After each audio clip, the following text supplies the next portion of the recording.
Hello, my fellow Neurotics. This is Neuronymous with a brand new episode. And, I was talking to Fardosa Jama a few weeks ago, and we were talking about, how, the ranges of our voices, the octaves, and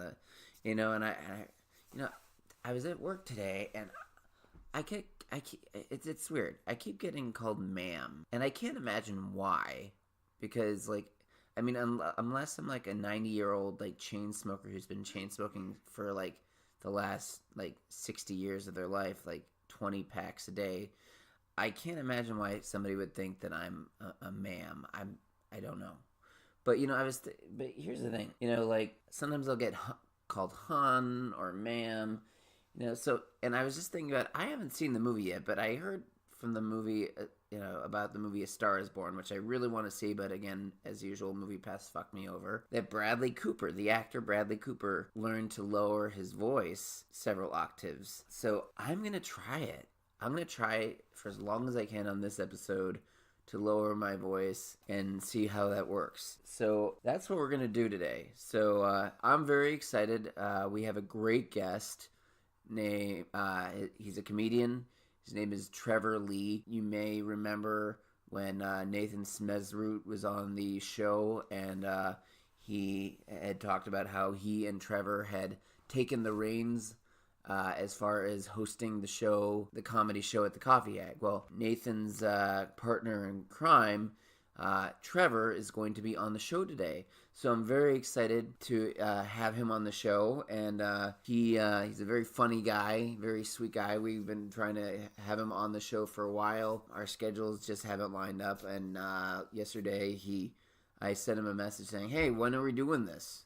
When are we doing this?" And he responded like, "Oh my God, I'm so sorry. I'm so sorry. Oh my God. When let's figure out a time." And we banged out a time, and it's tonight. Tonight we're doing the interview. We're making it happen, because that's how we do it here at Neuronymous. Also, I'm really excited. I've been trying to get in contact with the publicists of several different other celebrities, local and otherwise. One of them is Cameron Esposito, who's a comedian. She's appeared on the Marc Maron show. She's been interviewed by Marc Maron. I've actually sent out a message to Marc Maron himself. Have not heard back from him. Don't really expect to, but you never know. You can't win if you don't play. And also, I have sent a message out to Stephen King, and I'm very pleased to say that he rejected the offer, declined it. However, I got declined by his personal assistant, which is extremely cool to me. So I'm now a degree away from Stephen King via email. So that happened. Anyway, so we're coming. This is our 31st episode, and things are going really, really well on Spotify.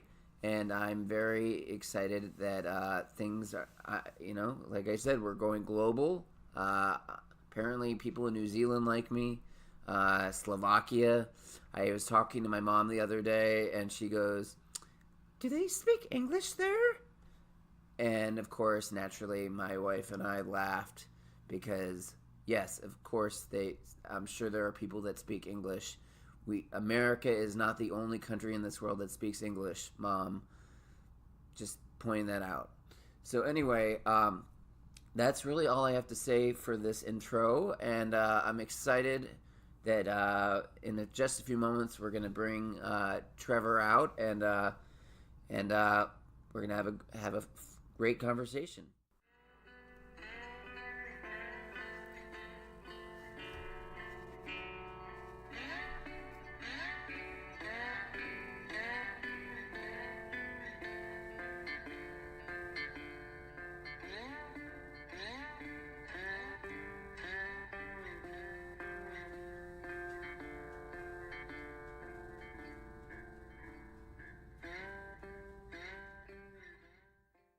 Trevor Lee. How are we doing today? I am doing great, Hal. How are you? I am already failing at my task, which was to lower my voice to register. I can't do it. I've got the exact opposite problem, man. Really? I try. We could trade. We could trade. No, I'm gonna do it. Okay. I'm just gonna do it. All right, give it a shot. So yeah, I mean, if Bradley Cooper. I mean, Bradley Cooper's a pretty decent actor, right? I mean, but he's been killing it. He's killing it. He's got a Golden Globe Award and nominee or whatever. But anyway, just to kind of give a little background, I was at the Coffee Hag when I was hosting for the one time ever the comedy show, and I was asked back to do it several months later, which is never a good sign from Esther. Esther, I love you, but you're very obvious that clearly that was not good news. But Trevor, you and Nathan Smezerud, right? That's right. Are co-hosting it. Yep. How's that been going lately? Oh, it's been fantastic. Yeah? Honestly, it's been blowing up. We're getting great comics. We changed the format of the show. Uh-oh. It's open mic and it's a showcase. Okay. So not only do we have local comics and the opportunity for people to get up and try stand-up, but we've been bringing down a number of comics from around Minnesota. So some of them are working, some of them are just getting on their feet and figuring it out. But that's been going well. Still doing it monthly. Yeah. And the turnout has just been amazing. Really? These last few times. Oh yeah. I've been asking. I just have been looking on Facebook, just kind of scouting different comics. Like there is one. Gentleman. He just got married to another. I forget what his name was. But anyway, I also messaged somebody named Khadijah. Yep, and she's wanting to be on the show, and Elsie Abrahamson. Yep, that's right. She's name? Local. Yep, no, you're fine. So she hopefully tentatively will be on in the early next year. So this show, honestly, I like. It's for everybody. You know what I mean? Like I love interviewing comics. I got this whole idea to do the podcast from Mark Maron,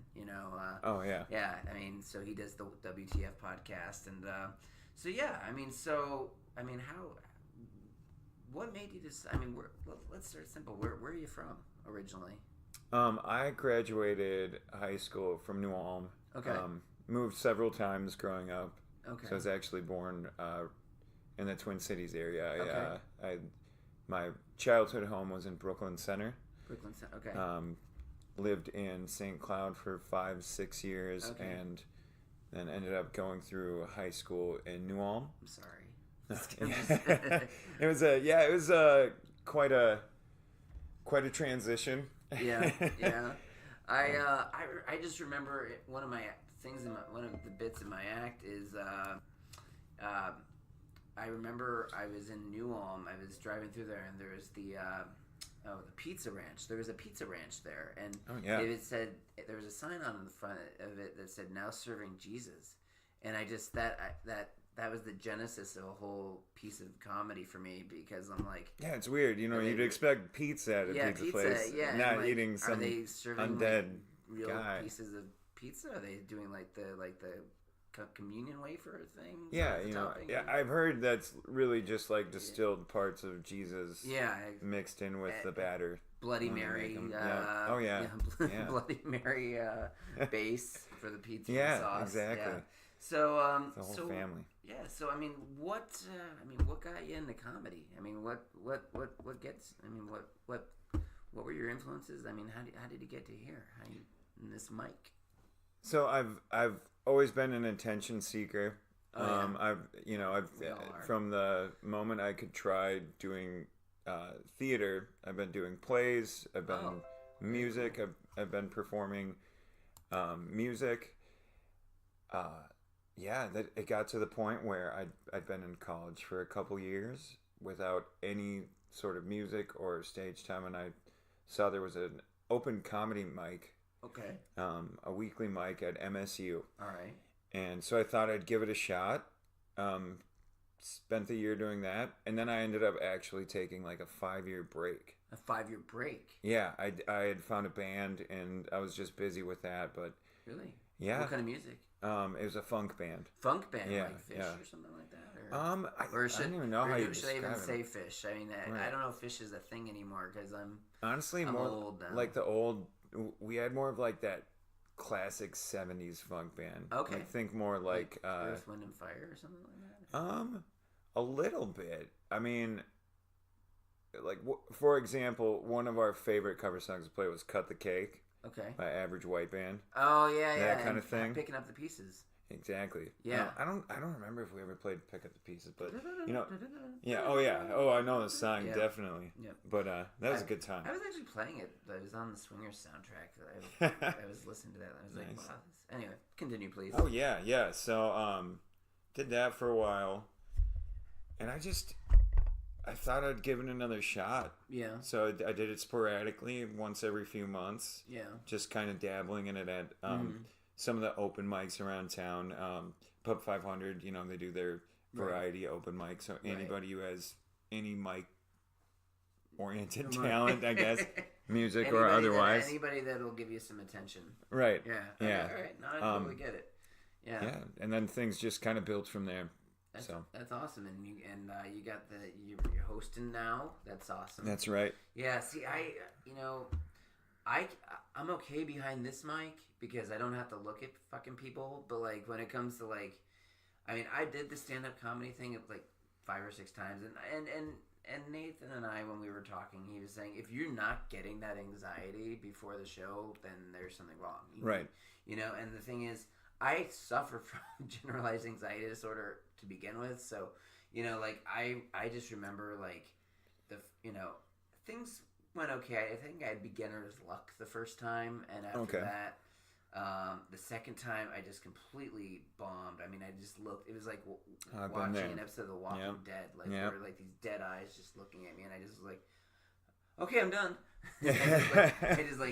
I booked it off the. Booked it in my Nikes off the stage. I was like, okay, that's it, we're done. And but no, I think as I've said, my stuff was decent. I don't think it was anything groundbreaking. I mean, it was, most of as I'm sure a lot of comedy is comes from pain. Oh yeah. And so you put a pin in that.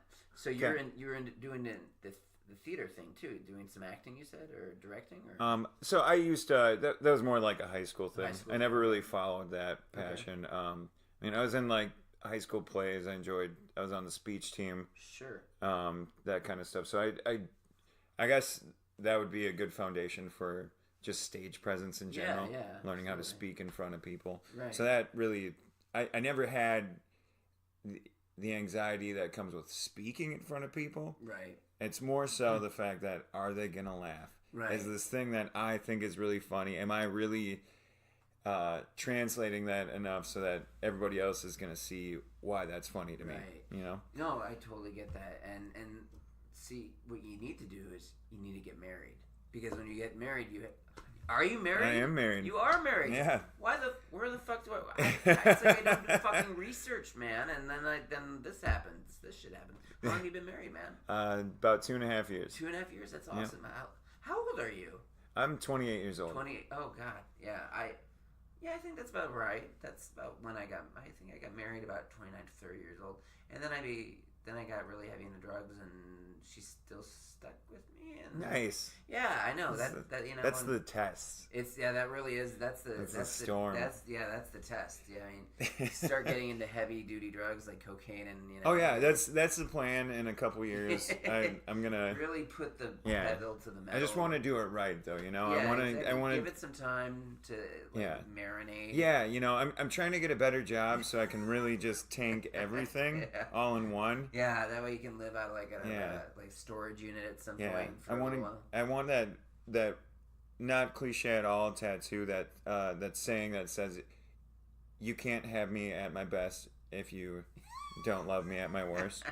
Yeah, I don't have any tattoos. Yeah, I'm like probably the one drug addict that doesn't have a tattoo on their body. Like, well, it's because I'm Jewish. Is that a thing? Like, that's the thing. Like, you can't. If frowned upon? Yeah, and well, it's in the sense that if I want to be buried, in a Jewish cemetery, I can't have any tats on me. Is that like your body's a temple kind of idea? Sure. So do people like come to you like every Sunday and crawl up your ass and worship? I just know my mom. Ooh, I was about to say my wife. My mom, Freudian slip. Jesus. One and the same? Yeah. Sometimes. As far as we know. Norman would hurt a fly. No. Yeah. So. No. So no. You can't have any ink if you're Jew. If you want to be buried in a Jewish cemetery. Look at that. See, he's just don't just ignore him. Just ignore him. Like, you don't want his wrath. We're talking about my dog again, rescue animal, the one that needs Prozac. Yeah. Nice. We have to give him fucking Prozac. That's crazy. You're not even joking. You I'm give not. Him straight up. I'm serious. Is it like a dog, or do you have to cut it in half and mix it in with his food? Or? We have pill pockets. We have pill pockets. Oh yeah, the little like peanut butter pill pockets. Exactly. And stuff. We have to try different flavors because after a while he'll stop eating them. He'll be like, fuck you. I'm done with this shit. I know what you're doing to me. Exactly. He was like, I know you're. So now he has a cheese flavor, which he's never had before, and then we'll move it back to the chicken, maybe to the beef flavor. Take advantage of that short-term memory. Exactly. Yeah, I got you. Yeah, he gets it from his dad. I have the worst short-term memory. Like, I have to, like, I'm like the dude from Memento. I wish I was the dude from Memento because then I could have tattoos on my body. Right, yeah. But no, I have to write everything down within 5 seconds or else I'll forget it. So So don't take anything personally if I forget it. Like the fact that that's okay.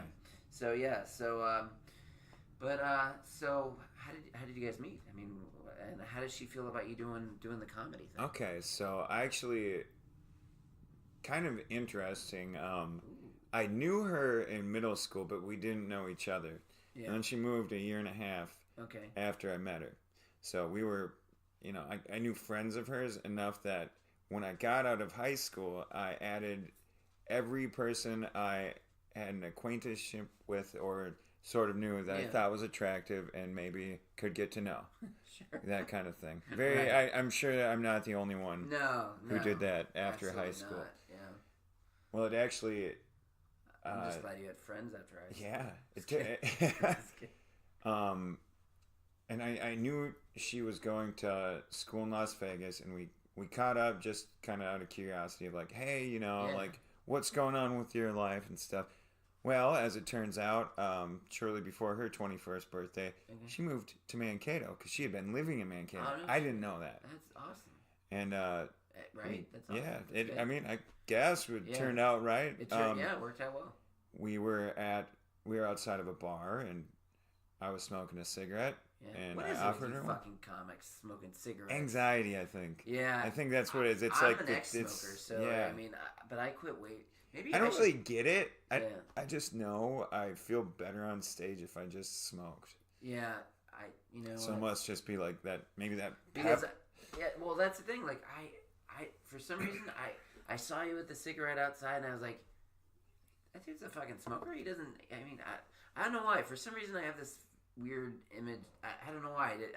You didn't strike me as being. Oh yeah, people are totally weirded out. Yeah, it's They hear me swear, and it's like, what? You do all these things? Yeah, I mean, like when Nathan was over here, like, he smoked a cigarette. We had to do one of those like essential oil things that like the mist things after he left. It was kind of funny. Oh, he smoked one in here. Well, he didn't smoke one in here, but he smelled of cigarettes. Which happens because. Right. Trust me, I like I said, I smoked like throughout my whole my 20s, and like, I would actually, because I didn't want my wife to know, because there's a lot of stuff I didn't want my wife to know. I would keep like a tube of toothpaste and like a little mini toothbrush in my glove compartment in my car, and some what do you call it, the mouthwash, yeah, whiskey. No. Oh, okay. Can't do whiskey. Recovering alcoholic and addict. See, now we're even. There we go. Yeah, no whiskey for me. Although there is alcohol sometimes in mouthwash, but it burns my mouth, so I just spit it out. Yeah, it's not really there. I don't for really the flavor. understand why people thought that was a good idea to put alcohol in mouthwash and make it seem like it's okay. You know what I mean? Like, why would you put alcohol? Why would you put something in your mouth that hurts and swish it around, like when you've got like a million cuts in your mouth? You know what I mean? Because you have low self-esteem. That's probably. I think that's what it is. That's probably it. Yeah.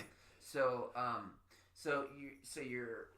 does your wife feel about doing the whole comedy bit? I mean, do you just you don't just do it in Mankato? Have you been doing it all around the place then? Or? Yeah. So actually carpool quite often with Nathan, but okay. I mean after we're done here, I'm actually on my way up to Minneapolis to hit up some mics. Awesome. And it's I'll tell you, driving, because it's I'll go to Minneapolis, I'll go to St. Cloud, I'll go to Rochester, and then if there's spots, I had a guest spot last month at a show in Sioux Falls. Nice. So it's really it's like an extended internship.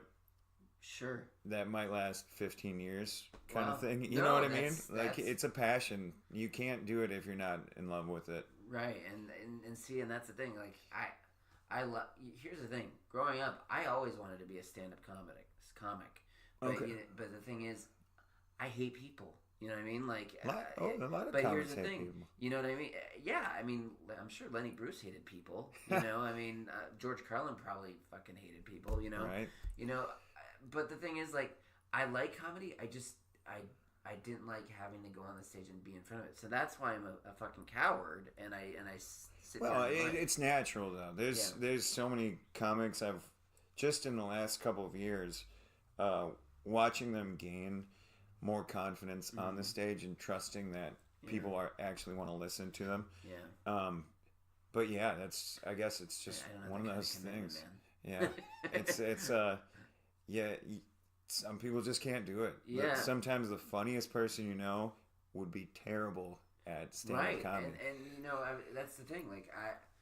I think my material was good. I think I'd be better suited writing for other people. You know what I mean? Like, oh yeah. You know what I mean? Like I could be in the background, but like for me, like my wife, like except for the time that I bombed, like my wife, like videotaped all of my times that I was up there. Okay. And each time in the video, you can hear my wife saying, "Hal, use the mic. Get the mic closer to your, I just have no fucking presence on the microphone. You know what I mean? Uh-huh. But here's the thing. This one catches everything, so I don't have to worry about it. I don't have to give you got the nice microphone stuff. a blowjob. You know what I mean? Right. Like, so because that's what I felt like. I never knew how far away to keep.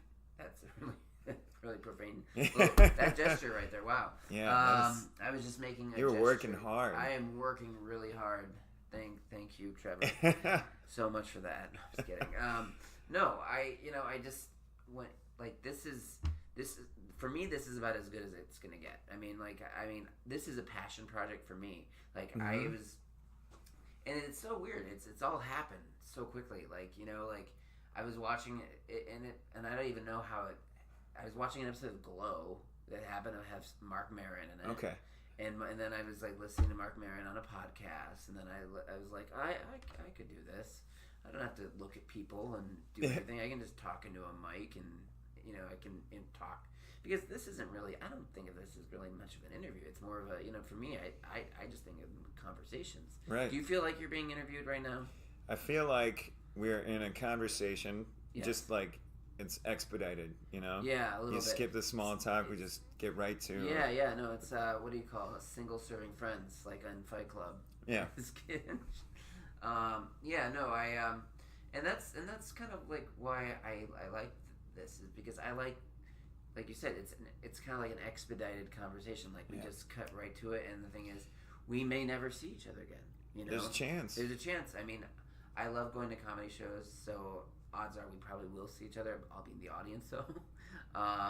But no, I just, for me, and if you do drink, you can, when you listen to this episode, you'll be able to have a drinking game of how many times I say, My aunt, like, she's brought it to my attention. She goes, as well as my sponsor, who he's like, you say you know a lot, and then I'm just like, well, and I'm like, fuck. It's like I can't not say it. It's just part of my vernacular. It's a thing. So as far tell me, I mean, what do you find funny? I mean, what makes you like be like, hey, what's the genesis of a joke, and how does it for you the process? That's jumping right in there. Yeah, I mean it's really just the way I observe the world. I don't know. I've never been diagnosed or tried, but I fairly certain I have ADD or something. Just I've got that. And depression, which that doesn't mean I'm sad all the time. It just means I'm not on that level where I'm just like going. I'm usually just sitting around like thinking and observing, and I'll notice the smallest things. Yeah. And it's just like real life has so many little funny things. Yeah. I mean, absolutely. I've got a coworker right now who I work at a call center, and he's never been on the phone before, but he has this issue where when he gets nervous, he starts burping and he can't control it. But he doesn't try to stifle it or it'll just start hurting. So he'll be in the middle of a conversation, and as soon as he puts someone on hold, he just burps like he just chugged a Mountain Dew. I mean, I don't know if I'd ever make something like that into a bit necessarily, but like when you notice those things, that's that kind of thing. Just making weird connections and like metaphors, like like for me, like one of my bits was that like there's the kids these days, they I have a friend, she knows who she is if she's listening to this. Her daughter came over, was over at their, her daughter was at home is what I'm trying to say, and she had like this gash on her hand, and I'm like, where the fuck did that come from? That looks really serious. And she was like, it was the pencil eraser challenge. I'm like, the fuck is that? And she's like, oh, it's where you do this thing where you rub the pencil eraser against your skin, and you keep doing it to see how long it'll go before you have to stop. And then, and I was just like, you fucking pussies. Back in my day, we just fucking used razor blades. We could cut ourselves. Like, we didn't do any fucking pencil eraser challenge. We pulled out the fucking Bics and just started cutting ourselves. Like, yeah, they turned it into a sport. That's weird. Yeah, I know. Like the fact that it's. I mean, after a certain, I imagine if you were using razor blades, after a certain point, you would lose a lot of blood and probably die. But to me, like, I was like, and I told my friend whose daughter that had done that, I was like, yeah, that's golden. I was like, you have to let me use it. You have. She was like, all right, you can use that. And I was like, yes. But like, yeah, I mean, other things for me were like, because my wife and I have been trying to have a family for a while. Do you guys have any kids? No, right. We have a dog. That's it. Okay, you guys. Well, you know what? That's not my business. But I was gonna ask you: are you guys planning on? It's on the table. Yeah, I mean, it's in conversation. We're my wife and I can had biological kids, so we're in the process of adoption. So okay, but we went through a lot of fertility testing, and a lot of you have to do the thing, at a certain time and make sure it's, this is incredibly awkward now, isn't it? Like, because I'm talking about. Yeah, I'm actually not that weirded out at all. I'm kind of just listening. Okay, awesome, cool. See, you're rare. Not everybody listens to me. All right, I like you.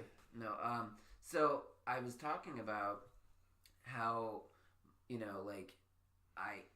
up until we started trying to have a family, I always thought of the woman's, we'll just say it, vagina as like this magical place, with like Fern Gully, the last rainforest, and I talked about that in my stand-up. I was talking about my wife's vagina being like Fern Gully, the last rainforest, and I was destroying Fern Gully, the last rainforest. I was the guy, like the big fat guy with the bulldozer, just basically chomping on a cigar, like, trying to like bowl down Fern Gully, the last rainforest, because when you are doing fertility treatments, you have to have sex a lot. a lot. Okay. Yeah, and so for me, That's terrible. It was terrible. Like I felt horrible. Like I felt there goes my there goes my Bradley Cooper voice. All right, yeah. So no, like I felt horrible because like I was here's this amazing thing that I've like mythologized in my head as being this perfect thing, and it's like I'm just killing it, like literally, So, and some people. I was really shocked that my wife actually like went along with that. Like I ran it by her before. I ran a lot of my jokes by my wife before I did them. And she'd be like, that's funny, and then she'd be like, no, you're not doing that. You're not doing that. And I'm like, oh, okay, all right, yeah, you're the boss.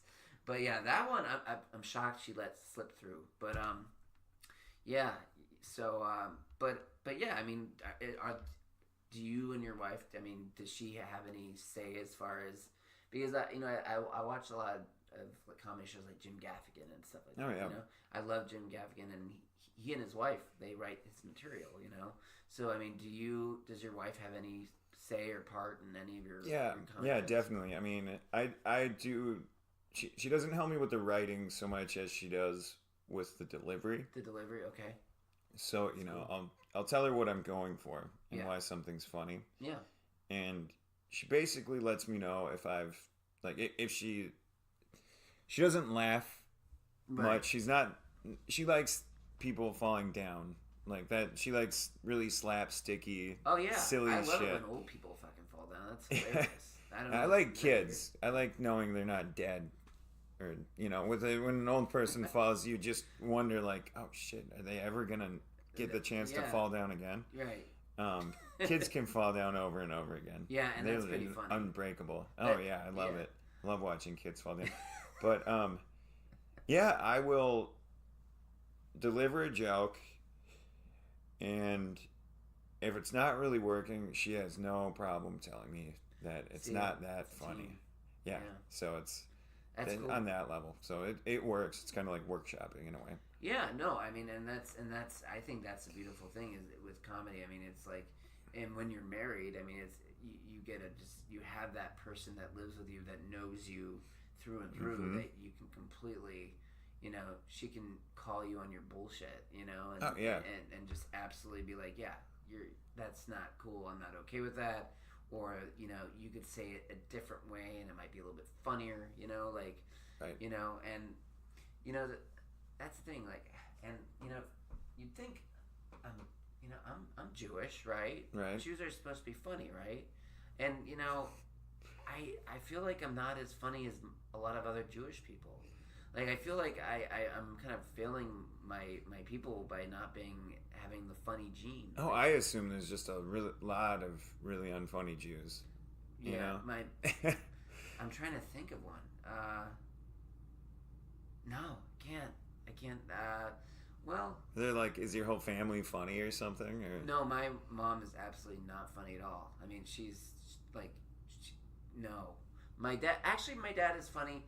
In the sense that he thinks he's funny and he like makes fun of me a lot. So, that's his style of comedy is he's kind of got that Napoleon complex, like he's like, he didn't quite go to, he was supposed to go to law school. He didn't go to law school and now since he doesn't he didn't do all the things that was supposed to do, he kind of takes it out on everybody else and kind of makes very cutting observations about other people, So, I gotcha. Yeah, I've got daddy issues.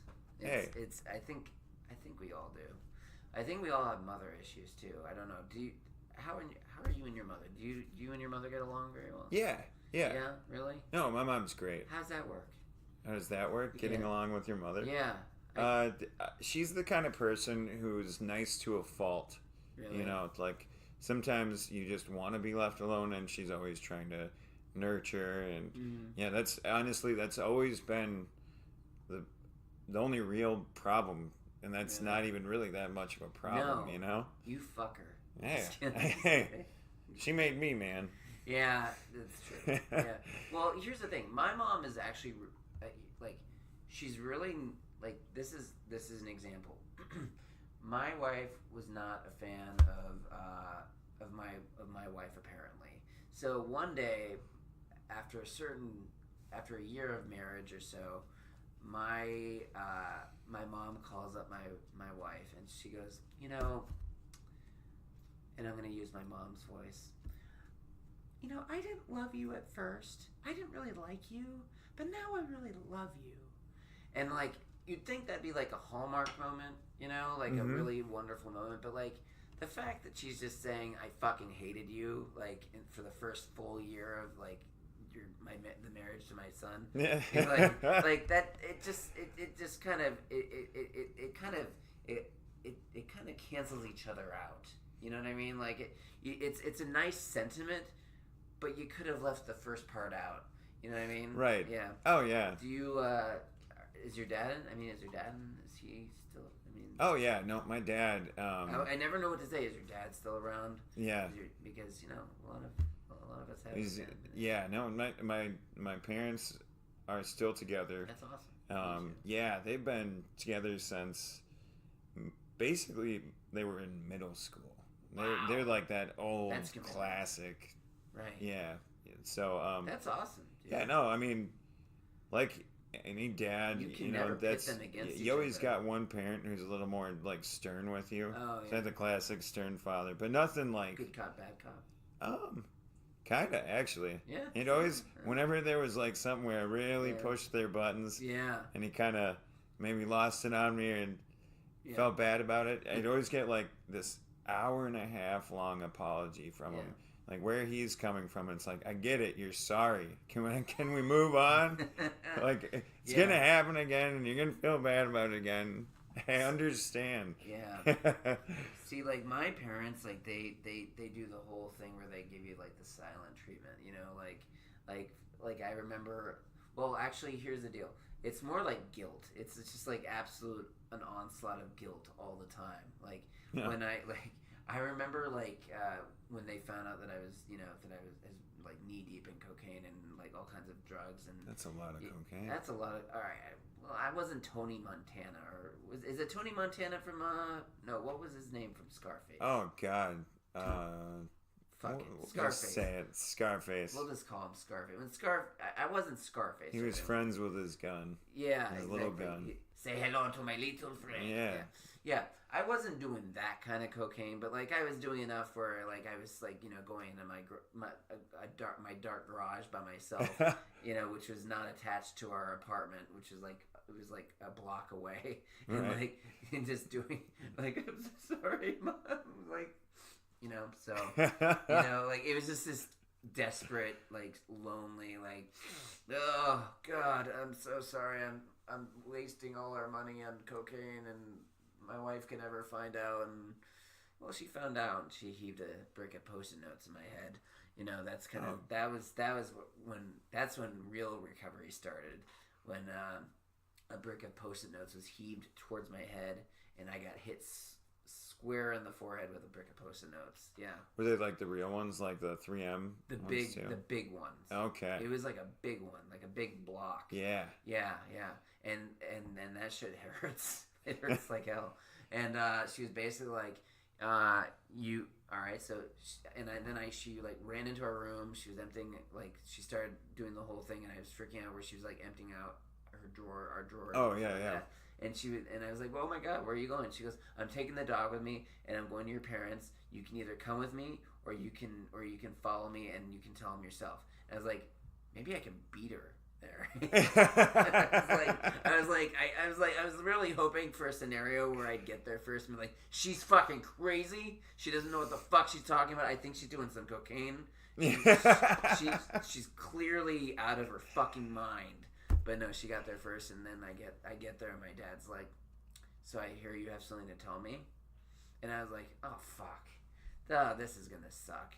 And then my dad, Is this an okay conversation for you? I'm fine with it. Are you cool with this? Yeah, dude. This is like it is hard to weird me out. Okay, I'm just gonna tell you, it happened very recently, and I hadn't had that emotion in a really long time. That feeling where you're just like, oh my God. Let's put a pin in All right. Because I really want to know about it. Okay. I love it. I love. I don't even remember what it was. Oh, are you serious? I honestly man. just shoved it out of my Just hand. kidding. Yeah, no, I don't really hold on to that kind of stuff. See, I do. I hold on to everything, and that's my problem. Like, I just can't let anything go. Like, I mean, I can let hatred go because I'm a pretty easygoing guy when that comes to that. But like, I can't let like little things that like I'm trying to think. Like if my wife, you know, gets a bunch of like, you know, clothing, and then I like want to go get like a Blu-ray or something like that, and like you know, I'll be like, okay, honey, that's okay. And then there's that part of me that's just like, what the fuck are you doing? How dare you? You know? And I'm just like, I just hold on to that. Anyway, so I get to my parents, getting back to that, and so I tell my parents, and my mom is like, if I would hit you if I could. I'd hit you so hard right now, and I'd be like, and I was like, please hit me. That'd be way better than what this is. Like, you know, like all that guilt and just awkward and just anger and just death. You know, oh, so sad and pathetic. Yeah. And so anyway, so there's always guilt with my parents, and like I was, you know, and I talk regularly about my drug addiction in my podcast, so this is nothing new. But my mom listened to one of my episodes, and she was like, "It makes me sick," and I'm like, "What?" And she was like, she goes, that we could have done something for you. And I was like, Mom, you were threatening to beat me. there was nothing you could have done other than beat. Like, I would have rather you beat me than like the ordeal that we went through. Like, yeah, she was, but like, and then they did the whole thing like, where, do you think he's oversharing on his podcast, Amanda? Like sending texts to my wife. My wife is pretty much like, this is Hal's baby. Like, if he wants to talk about that, he can. You know, like this is, you know, like stand-ups, you're probably your, you know, pet or whatever, you know, whatever you want to call it. This is mine. You know, this is my passion. You know what I mean? So she pretty much lets me say whatever I want, you know.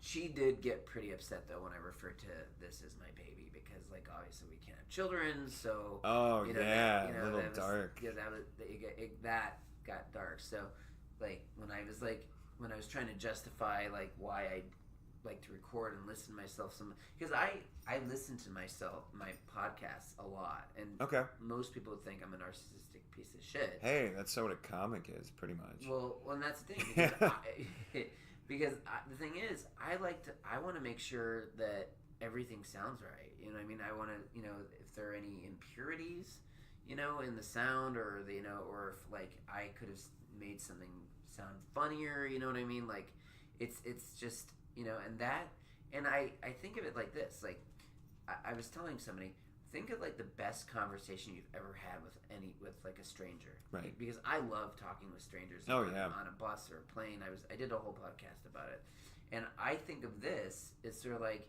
right now, we're never gonna probably have this hour and a half, you know, hour long. Hopefully for your sake, it's not an hour and a half. No. I mean, like we're probably never gonna have this hour chunk of time to talk and get really knee deep. Like you said, it's like an expedited conversation. You know what I mean? Right. And I like that whole experience, because we can just talk about whatever, and you know, like I said, I'm sure we'll see each other again. Oh yeah, we're probably not going to do this. Oh yeah, no. Yeah, I mean, don't get wrong. Busy. Yeah, exactly. I was actually very touched when you were like, "Oh my God, I forgot to get back to you." I was like, "Oh, that's very sweet." You know? And like my wife was like, "Well, what are you smiling about?" I was like, "Oh, he feels like shit." But you know, he feels bad. I got pleasure from your guilt. So maybe the Jewish thing is working. Yeah, maybe you're more like your parents than you ever wanted to be. Yeah. So no, for me, like my childhood was basically like because I'm originally from Omaha, Nebraska. You know, okay. Home of Boys Town, which you know what Boys Town is, right? That's like the bad place, the place where all the bad kids go. You know what I mean? Like that's like the place where you're like, where you know, like you hear stories like, you know, like that's where all the kids that like have done drugs and like, you know, it's like Pinocchio. You know, like that. Oh yeah, where they turn into donkeys. Yeah, it's basically that place where the kids in Nebraska turn into donkeys. You know, that's where the bad kids go to stay and live with people that are good Christian people. You know, and they and I've never heard of this place. Are you serious? No, honestly. And they've changed it now, of course, naturally to Boys and Girls Town, which is fine. I think that's pretty awesome that they are now including women as being, you know, pieces of shit, you know, as well. Yeah, they can be crappy too. Yeah. So, but no, that was like the constant thread in my household. You're gonna be going to Boys Town, and I'm like, oh my god, I'm gonna get raped or something like that, you know, like that was it. I mean, I wasn't a huge fear of getting. I mean, I don't have a fear. I don't have like a weird fear of getting raped, but like, I mean, you know, it's a real thing. Like, you know, it's like prison. You know what I mean? Like, I didn't, you know, all I heard was tales of Boys Town. You know, I never, and I never actually experienced what it was like. And from all the stories I've heard, I mean, it was started by a Catholic priest, which maybe doesn't help my story very much. But no, I mean, it's you know, from everything I've heard about Boys Town, it's actually a really nice, upstanding place where kids go to get rehabilitated and, you know, and just and just turned out straight. You know what I mean? Like not you know, it's, you know, there's no chokey. You know, it's not like Matilda. You know, where like you know, like, you know, Mistress Trumbolt or whatever. Did you ever read that book, Matilda? I only know the movie.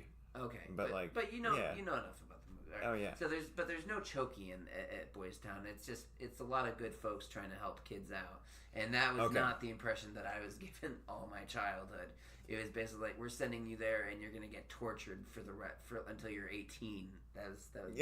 I would come to school crying. I'd be like, and the teacher would be like, "What's wrong?" I'd be like, "My parents are gonna send me to Boys Town," and then. And they like called my parents in, and my parents were like, I don't know. They'd be like, but what? I don't see the problem here. It's like, but yeah. So no, my parents are. I make a lot of fun about my parents, but they're good people. They voted for Trump, but I you know, they're still good people. There's like a really long. I'm just gonna prolong that pause. Awkward silence of Trump supporting love for another 10 seconds just to make it really uncomfortable. So let's just give it, they voted for Trump. Let's just give it 10 seconds. Okay. 10.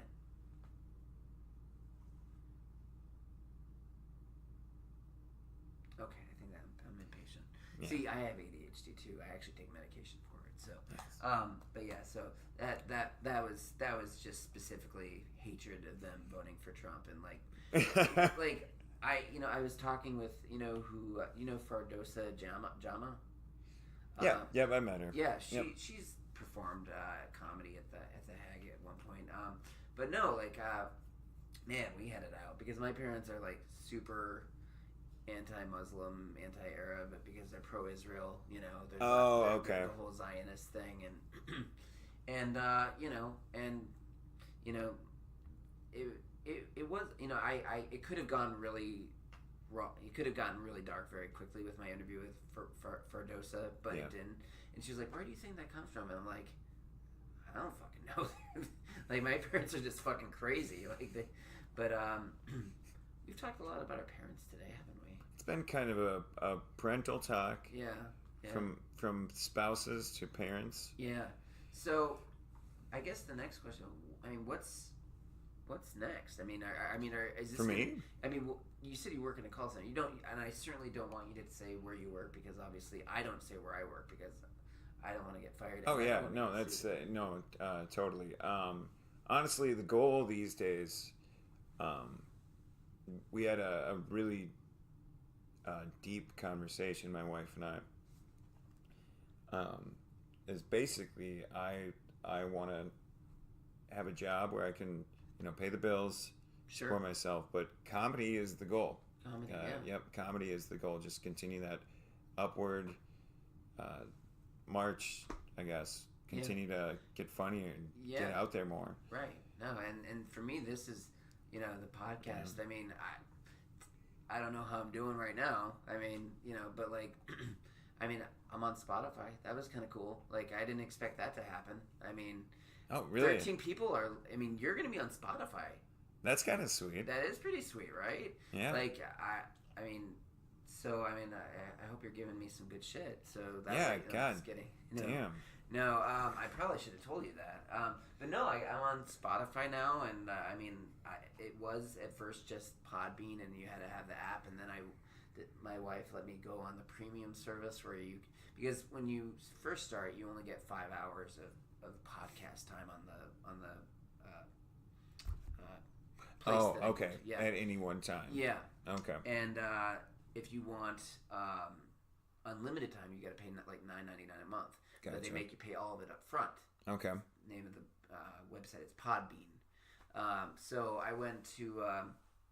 So now, so it got to a point where I was actually going to be interviewing a person who has a fairly bigger name, and I was like, I'm not going to delete all the past stuff so I was just like, honey, this is my dream. Like, this is my passion. I need to put the money in there, and I need to go in. I need it now, and I need to get this interview done, you know? So, this is, for me, I mean, I would love this to be, this is the dream. You know what I mean? Right. No, I get it. I get it. You know what I'm saying? Like, this is the dream, but at the same time, I have to be very realistic and know that there are gazillions of podcasters out there. I mean, there may not be any, like, oh, wait, Mark Maron. I'm sure that, I'm sure there's an array of Jewish neurotic podcasters, but are there an array of Jewish neurotic bisexual podcasters? That's the thing. So, yeah. So, no, but no, I mean, I love it. I've just been, at first I was like, I don't want to just do comics, interview comics, but the thing is, you know what? Everybody starts somewhere. Right. No, I mean, you could be like the next, whatever, Robin Williams or Louis C.K. Hopefully you're not, doing any weird. The good parts. The good part. See, that's the thing. Louis, and I talked about that with Nathan too, is like, Louis C.K. is like my comic god. Like, oh yeah, no, his joke telling is phenomenal. And when I heard about that shit, like I was heartbroken, but like I wasn't like as angry about it as like, because here's the thing. Obviously, what he did was indefensible. Like, it was wrong. Yeah, there's no wag your dick in front of women. Yeah, exactly. Yeah. But the thing is, like, as far as apologies go, like, I would say, he didn't deny it. I mean, like, if this had been, like, 1994, 95, like, when Hugh Grant got caught with the prostitute, I don't know if you're... See, I'm older than you. He got caught with the prostitute, he went on Jay Leno, and he was like, yeah, I did a bad thing, I'm sorry. And that was the end of it. But now we've got the Me Too movement, which I think is absolutely amazing. I'm glad that women are finding their voices. Mm-hmm. And, yeah. But at the same time, Me too. I think absolutely, like, Louis C.K., as far as his statement, for me, I thought it was extremely contrite, and I thought, as far as an apology for wagging your dick in front of a woman goes, it's about as good as you're gonna get. Exactly. And he's just gonna have to really dip his toes back. He's gonna have to really, like, I guess a week or two ago he tried going on stage, and like afterwards, and he got heckled saying, "Hey, pull your dick out," by some girl, and they got booted from the place. But he's gonna have to deal with that. Yeah, he's gonna have to climb back up. Yeah, he's gonna have to climb back up, and it's a shame because, like, honestly, the man's brilliant. And so very sharp. And I love, and that's the thing. I I'll still watch his stuff. I'll and that's, some people are just not able to separate the artist from, like, the whatever they do. You know what I mean? And I'm the type of person where I'm like, I may not like, the fact that Bruce, for instance, Bruce Willis is a conservative, right? But I love his movies, you know what I mean? Like, well, some of his movies absolutely suck. But but Louis C.K., like I said, he's a brilliant comic. I'll watch him anywhere, and and some people just have to do their penance, you know what I mean? Oh yeah, I mean, yeah. There's so many. and this is where you get on different levels, because Kevin Spacey right has made so many acclaimed movies. Yeah. But now with his stuff, you can't watch that again. Ever again. Right. And that just goes to show, like, that's a different level. And not only that, he seemed to know. Right. So it kind of, that's where, when it comes to Louis C.K. in this whole situation, right. Yeah, it's, you just got to start understanding there's, like, levels of debauchery, I guess. That's you know, the only word I could think of. Yeah. Levels of hedonism and debauchery, and and deviance. I don't know. Yeah. But we we're oh yeah, definitely. I think we're on the same page. Yep. But yeah, I mean, as far as and I've been listening to a lot of Mark Maron, as I said. Okay. Like I said, he's like. Do you ever listen to his podcast? No, I'm not much of a comedy nerd at all. Really? No, I don't do much research. I mean, I know who I think is funny and whatnot, but like, how am I doing so far? I'm just kidding. You're like, right? No, it's just one of those things where I'm not in stand up to be one of my heroes eventually. Right. I'm in it because I love the craft. I love the writing. I love the experience of it all. Yeah. So. Well, yeah. Well, yeah. So do you, and the fact that your wife's on board with it, and I mean, and she's supportive of it. I mean, totally. That's half the battle, man. I mean, I think it sounds like we both lucked out, but I'm really glad that you were able to get on, be on the show tonight, and that you're able to come and talk with me. And we went dark a few times. There was some darkness. There was some darkness, but I think, like I said, comedy. I mean, if there was no darkness in comedy, there would be no comedy. Oh yeah. I mean, that's it's how you deal with those ideas. Yeah. You find a way to cope with it. Look at that. He's going to be a monster in just a few minutes. But yeah, I mean, do you have? I always ask this. I mean, it always seems like so after school special or whatever, but.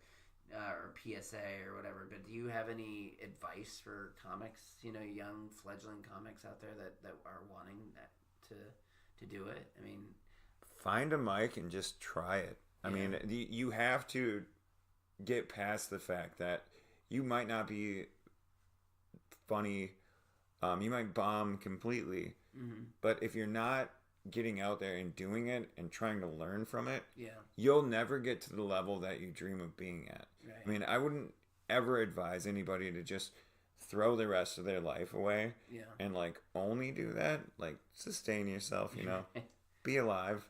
But definitely, if it's something you want to do, find a way to try it and just keep working on it. All right, that was Trevor Lee, and it was a really good show. I really enjoyed talking with him.